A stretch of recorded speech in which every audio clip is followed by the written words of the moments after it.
Welcome to our newest episode of the Lebanese Physicians Podcast. And today our guest is Dr. Lama El Zein, and we will be discussing the financial sustainability in healthcare, especially with the rising costs in the United States healthcare system. And we will discuss it mostly in relation to palliative care and end-of-life care.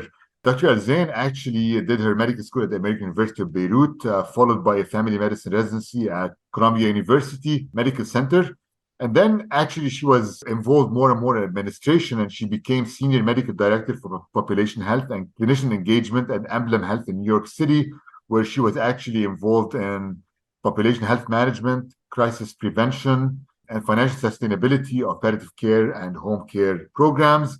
Following that, and probably just 4 weeks ago, actually, she joined the Hackensack Meridian Healthcare System, which is the largest integrated health system in New Jersey, as Vice President of Quality and Implementation Science.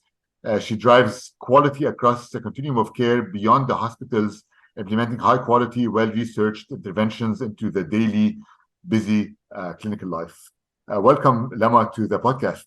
Thank you, Khalil, for having me, and thank you for the introduction. And really, my dream and my personal why is really straightforward throughout this journey. I'm really on a continuous journey to make healthcare the safest and with the highest meaningful quality standard. The kind of healthcare I want to give to my family as a mom, as a daughter, and as a wife, and as an immigrant too. I want this high quality care to be accessible to all in the US and overseas in Lebanon and beyond. I want to reach this dream through small but incremental changes while continuously learning new fields, even if historically uncomfortable for physicians, such as the payer, as you mentioned. I believe this is how I'll be a conductor of change in this stiff, rigid, but high-risk healthcare system we live in. So I'm really excited about our discussion today.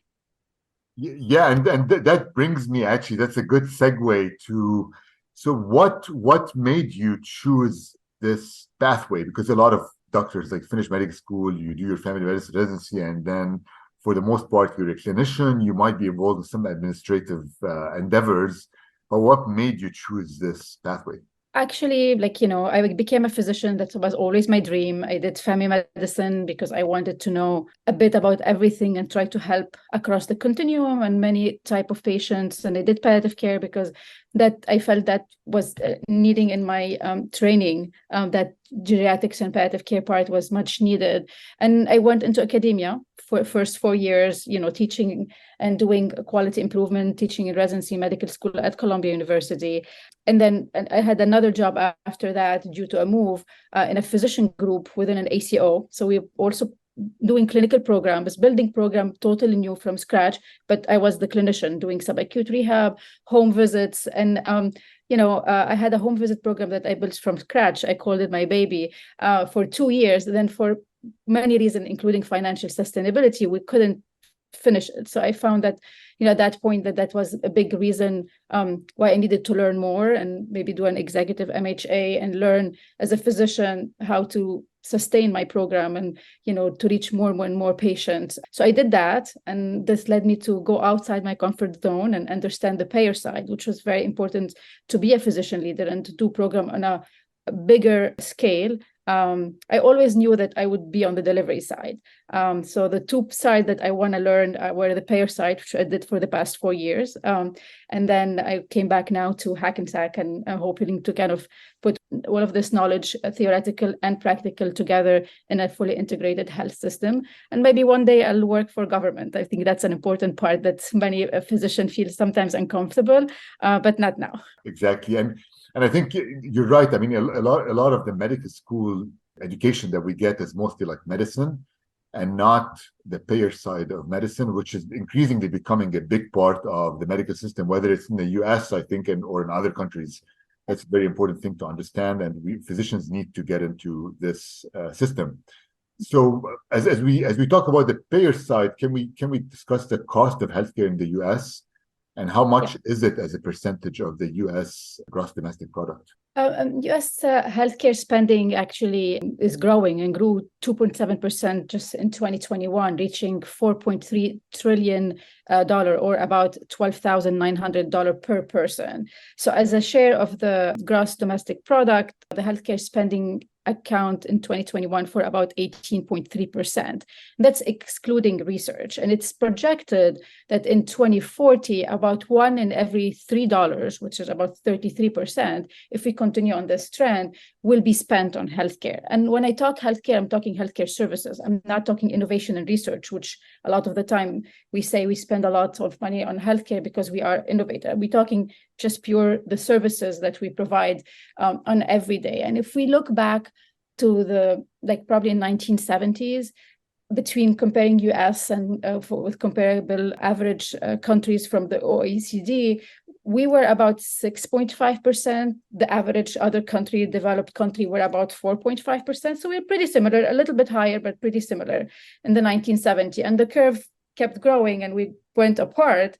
And now in 2021, we were about 18.3%, and they increased to about, for average, about between 10 and 12%. So you can see the vast difference between the US and others, which is not sustainable in terms of cost, but also if we put on the x-axis the healthcare spending and the y-axis the quality or the performance, the US is on the lower right side, meaning very high cost and still lower performance, the lowest performance actually compared to the developed countries. So that's really not sustainable with the continuous growth in cost and the low quality we have. And what I mean by low quality in the performance system, it's we have the lowest life expectancy among developed country. We have the highest infant mortality and maternal mortality in this OECD country. We have the highest disease burden, with 70% of the population above the age of 65 having 2 or plus chronic condition. We have the highest obesity rate. We're going to talk about palliative care. Actually, especially a metric from the OECD, we're not as bad in death in the hospital. We are, third best after Netherlands and Switzerland, with 35% of our death happening in the hospital versus like other countries such as Japan or Korea and Japan being in the 70%. So there's something wrong with that, with this kind of two side of the story that is not sustainable, and we need to do something about it. Right. And I think, we're not going to get into the factors here, but I think there's multiple factors in the US healthcare system that lead to this, including maybe a lot of bureaucracy, a lot of middlemen, stuff like that. But I think for some reason, probably if I'm not mistaken, the cost of healthcare is like the highest towards the end of life, right? Is that true? And why is that? So it's not necessarily the end of life. So let me explain that, and it's just a little bit of nuance here. I mean, in general, the healthcare spending happens about 30% in the hospital. Other healthcare settings, such as residential personal care, what you said about health insurance and administrative costs, is about 25%. Physician services, about 20%. Retail, pharmacy, pharmaceutical, about 10%. And, have nursing care, dental, other services for the remaining about 10%. So still the hospital is among the highest, but that's in terms of setting. In terms of population, usually we don't have a normal distribution. So if you take the average or the mean of all of the population, usually the 90% of the population, the whole population in the US, spend 50% of the cost, and the top 5%, so 95% spend the 50%, and the top 5 to 10% spend the rest of the 50%. There's a small population that usually what we call population with high cost, high need, that is usually where a lot of the spend, and usually the lowest quality, because they really definitely need a lot of care because they're sick, but usually they end up being in the hospital unnecessary, and there's a lot of preventable spend there. That being said, this population usually is characteristic, the top 5, 10%, or the top 1% of the population. Some of it is end of life. There was a study done in 2017, I think, in Mount Sinai, and they looked at the high cost population, this like top 5%, and they found 18.2 million are usually these high cost population. 2 million of them were in the end of life, like at the end, they died at the end of that year. So you have 16 million, they were not in the end of life. So definitely the 2 million is part of this to a big 18 million, but it's unfair to say that if we change the way we look only at end of life and it's going to fix the US healthcare cost. It's part of it, especially that in that year, in that study, 2.5 million died that year. As we said, 2 million were in the high cost. So definitely there is a lot to do, because 2 of the 2.5 million were really dying in a high cost setting, but not necessarily the hospital, but in a setting like a lot of chemo maybe given to them, or a lot of medication towards the end of life.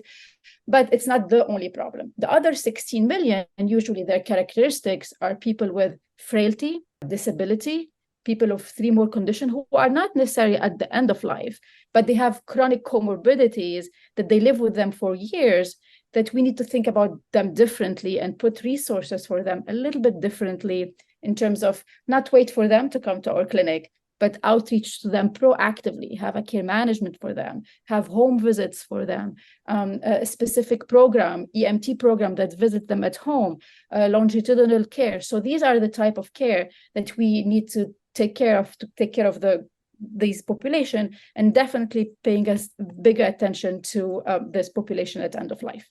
Yeah, so basically what we're talking about is home health and maybe chronic disease management programs to prevent people from getting admitted to the hospital for one population of patients. And then maybe the other population, and I know you've had some training in palliative care, maybe palliative care services, or maybe more goals of care discussions with the family to decide on what's the best treatment options to keep their family members comfortable, and not maybe treat them unnecessarily in that case. Exactly, and that's what palliative care is all about, to be trying to help that. Because you've done, which I didn't mention at the beginning, you've done training in palliative care too. Yeah. That's correct. There's a lot of people who say, okay, palliative care, I'm going to get a palliative care consult, and that means the patient's end of life. But I think there's a lot of misconceptions about it that are probably hopefully changing over time now. But what does palliative care specifically mean? So palliative care, per the standard Center for Advanced Palliative Care definition, which one of the big think tank for palliative care in the US and globally, is a specialized medical care for people living with a serious illness. So we didn't say end of life, living with serious illness. This type of care is focused on providing relief from symptoms and stress of the illness. The goal is to really improve the quality of life of both the patient, but also their families. So the extended kind of caregiver model. It's usually provided by a specialty trained team of doctors, usually palliative care trained doctor, such as myself with fellowship, and also a team with nurses, social worker, chaplain, pharmacists, depending on the extension of the team. And they work together and with the patient's doctor, depending there's an oncologist, cardiologist, depending on the disease, to provide really an extra layer of support. And it's really focused on the patient's need and the patient at that moment, not necessarily linked to a prognosis or tied to 6 months or 1 year, which is different than hospice. And that's very important to find that distinction, because hospice definitely provide palliative care, provide all of the service we talked about, but hospice is a Medicare benefit. It's really linked to an administrative benefit that's provided by Medicare, but also other than Medicare, because it's a good benefit that is linked to a certain disease, a certain characteristics that a patient should have, depending on the disease. So if they have like a cancer, should be end of life, end stage cancer with like no treatment for chemo, available for curative, or some symptom management. If it's CHF, they should have certain criteria. So there's characteristic for the disease with an association that could be prognosis of 6 months or less per the doctor. So those are two different things. Hospice provides palliative care, but palliative care goes in hospice, but goes beyond hospice, really to earlier in the disease, to make a big difference and make sure the patient's quality of life improve, and the communication, making sure where the patient is and starting the conversation about their disease, the burden of their disease, what do they want, what are their preference early on.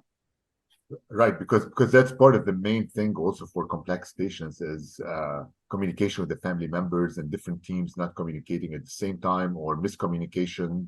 And that can lead to like family members not knowing exactly what their goals are or what their decisions will lead to, such as, I work in the ICU.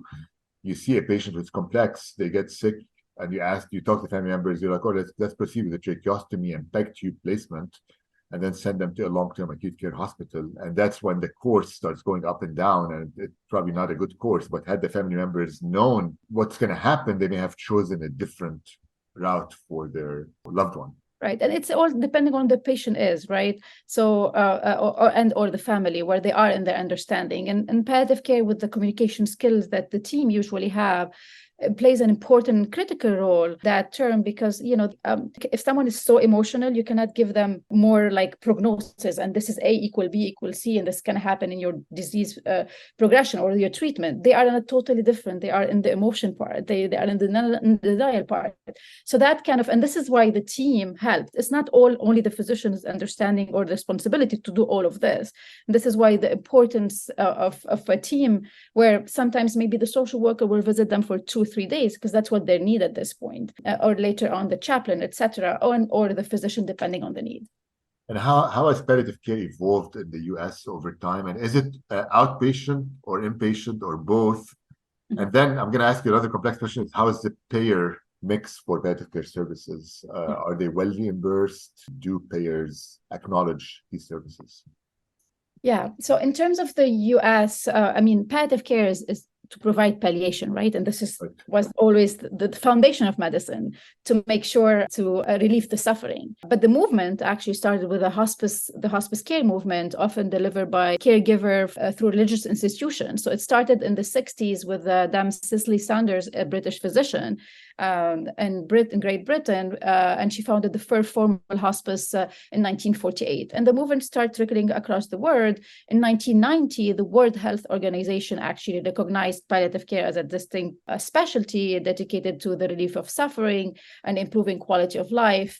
This kind of helped expanding more. In the US, it was expanding a little bit more. And really in the US, from the 2000 to 2011-12, it's expanded a lot. And for now, and mainly, especially in the hospital in the beginning, and for now, as of like 2020 or 2021, the latest statistics says about 83% of hospital of 50 beds and above have certain presence of palliative care team. The American Board of Medical Specialty recognized hospice and palliative care as a specialty in 2006. So that's also had helped a lot, that growth.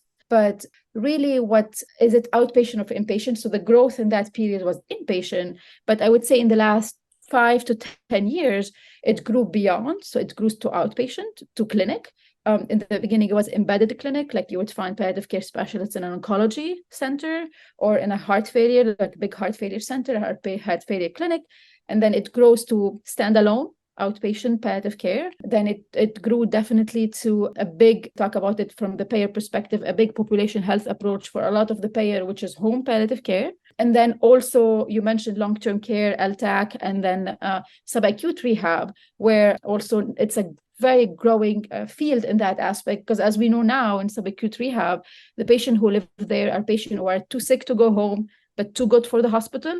So usually they end up in that settings, and they go on forth few days in the home, they go back to the hospital, back to rehab, ED visit, back to home, etc., and the circle continues. So there's a huge need there, and there's a lot of services that are being done in that aspect. I mean, in terms of the payment, we can talk a little bit about the value of palliative care, because that will explain a little bit the payment. But just in general, the payment doesn't do it justice, because our payment is still very much based on fee-for-service. And as you said, with this extended team work, that most of these services on a fee-for-service base and a time perspective, because you want to do this communication and all of these discussion, is not payable, right? Is not reimbursed. Is our system reimbursed based on productivity and just more and more services, which is totally opposite than that. Right. So I mean, there is definitely newer value-based program and models that really support that. And the more people and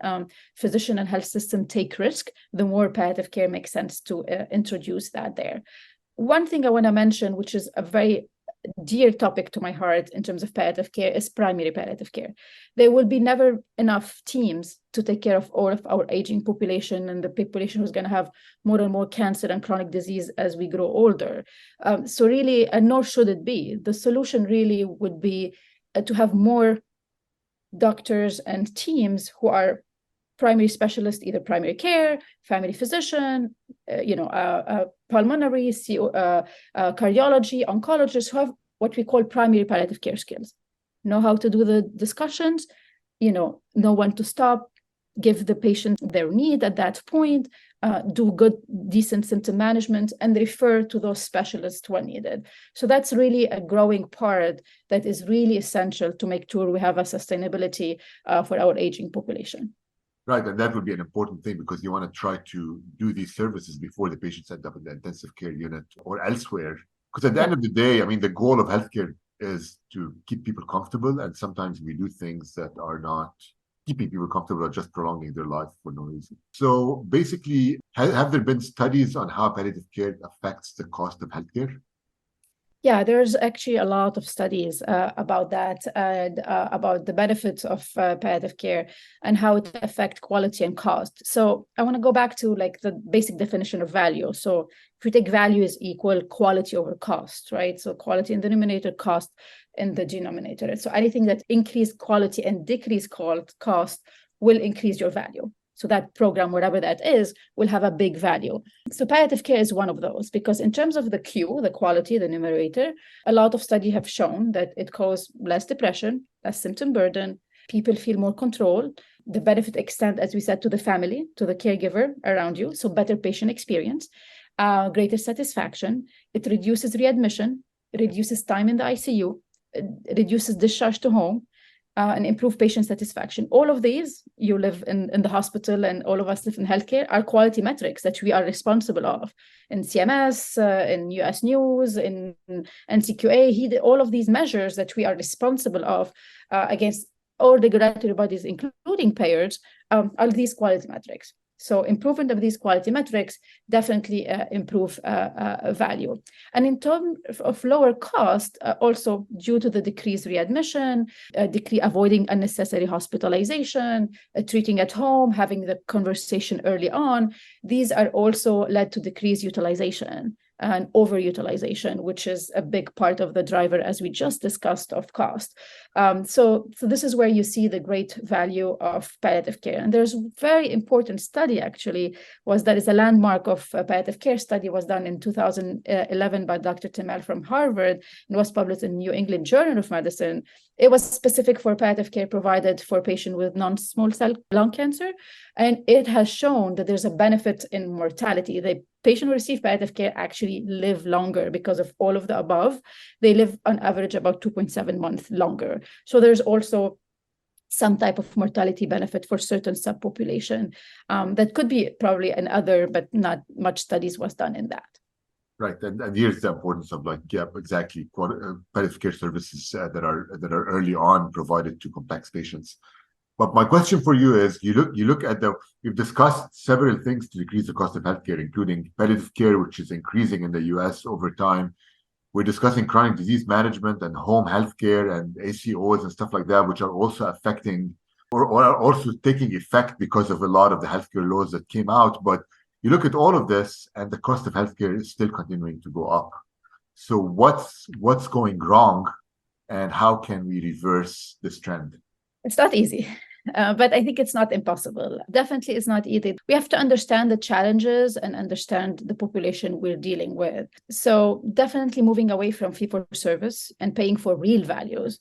Okay, not like sometimes a sophisticated calculated value, really what matters for the patient when change morbidity and mortality. So really trying to be away from gaming the system to gain quality metrics, but really measures what matters most for the patients and change the real quality of life.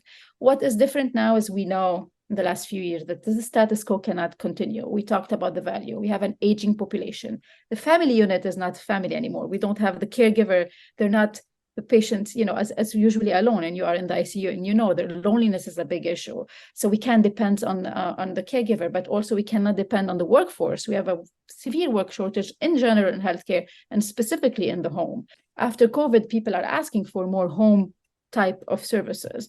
The home reimbursement is not good. So my belief really is two things. One is really pay attention first on short-term goal, how to move that is the waste. It's addressing the waste. The waste in the US is approximately around $190 billion. Okay. And then there are studies after studies that shows that there is really small things that you can do in quality improvement in failure in the area of failure of care delivery. So to fix that, or failure of care coordination, those small things, or some pricing failure that you can start on smaller basis. You don't have to fix the whole. If you only do 10 to 15% of this big waste in healthcare, before going to like bigger changes, there is something that we can slow down the trend on a short-term basis. So I think that is really, really very important. So on a smaller scale, if you are wherever you are in a healthcare system, in a hospital, in a clinic, in an ACO, really try to pay attention to, or even in pharmaceutical or in payers, where in your system, in your processes, in your quality improvement, that where you can do project that addresses the waste while keeping the quality high, so that it start kind of flattening a little bit some of the cost. And from there, we can move further for our longer term, which needed, like the longer term solution needs really a policy change. And we know how, Washington and the politics and how healthcare is stuck in the politics. This is more a long-term, my personal belief is, having accessible, equitable care for all is the way to go. And then we can start by advocacy from our own group of what is right for our own group in our own specialty, and how to decrease the waste. But really, and more healthcare people should run for office. Not me. I don't want to do politics, but really more people should run with healthcare background, and to run for offices to change things on the long term. But on the short term, as this can be small thing, looking at your processes, where is the waste, and try to cut it is the way to go. Right, exactly. Cut the waste, but also that's why people should run for offices, because there's also a lot of waste in terms of with the payers, with negotiating with insurance companies, medication denials, pharmaceutical companies, drug prices. Yeah, There's a PBM. lot of stuff that can be cut down very easily, but that also needs policy, and that needs lobbying and advocacy. And I think that's what physicians lack at this point. Right, exactly. And this is why, remember, as I told you, like where healthcare is, like the different setting, the cost. So each of us play a role, whether in the hospital, whether in the pharmaceutical, whether in administrative cost, whether in labs and stuff. So if you start small and build on small wins, I'm very very big on do small wins, not go and change the world suddenly, because it's not possible. I think we can reach a certain stabilization to hopefully these long-term strategy to start taking effect when we do more blunt changes over time. Right, exactly. And at some point that will need to be done, because the system cannot sustain the way.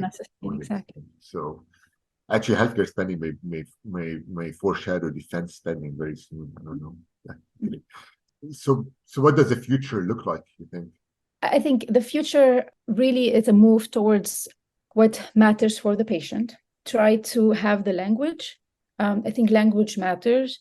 I know we need to do some checklist and something that, sometimes we say, oh, it doesn't make sense. These checklists in the EMR doesn't make sense. And why are we doing this and what matters? But I challenge myself first and challenge others to kind of be more systematic and more visionary in how to address this. Because if we keep saying this doesn't work, and without changing it's just nothing's going to change. It's not going to work, and the system's going to continue. So if we really want to change it, we want to embrace some of it that we can do to make sure we keep the lights on wherever we are. If you are in a hospital or if you are in a clinic, just to keep things moving, and people needs to work, and people needs to be seen, and patient needs to be seen. Make sure you have what matters for you and for the patients as your North Star, while doing the checklist and while fighting for how to change.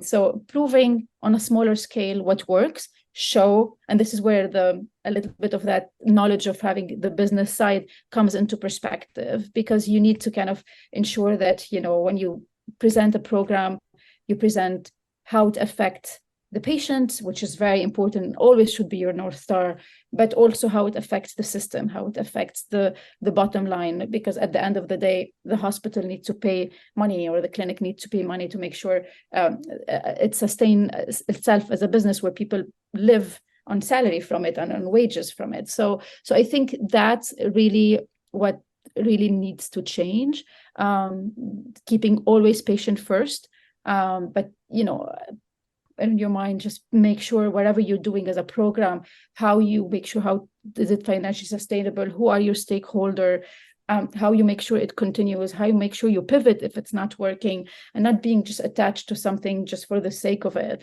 And then putting it in the big context of like making sure that there is always some growth and some work, whether you do it on a personal level or you do it as a society, to change more the politics and the policy on the long term. So I think this balance is very hard, but if we start with ourselves and every person do a little bit, I think we can reach something very soon. And I'm an optimistic person by nature, so I really hope this will work. And then this is why I'm here, and I'm embarking on this new journey, and I'm really hoping to help the team make a change.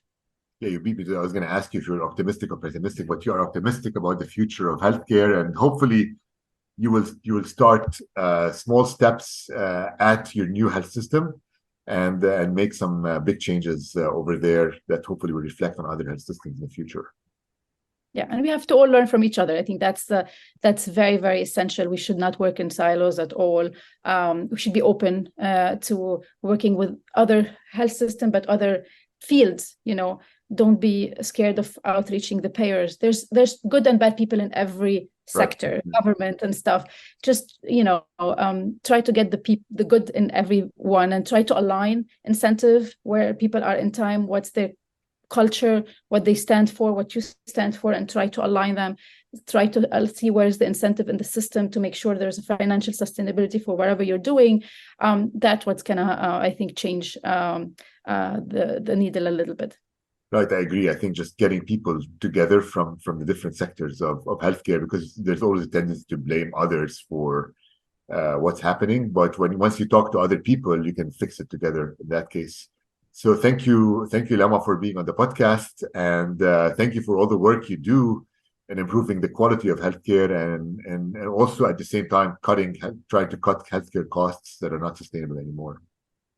Thank you for having me, and it's a great podcast. I always follow that, to see how people are doing. Our Lebanese physician here and back in Lebanon, and I hope all of this knowledge that we gain here, we try to work as much as possible with stakeholders in Lebanon and the area to have this expertise again beyond the US. Yeah, I agree 100%. Thank you. Thank you very much, Khalid. Thanks.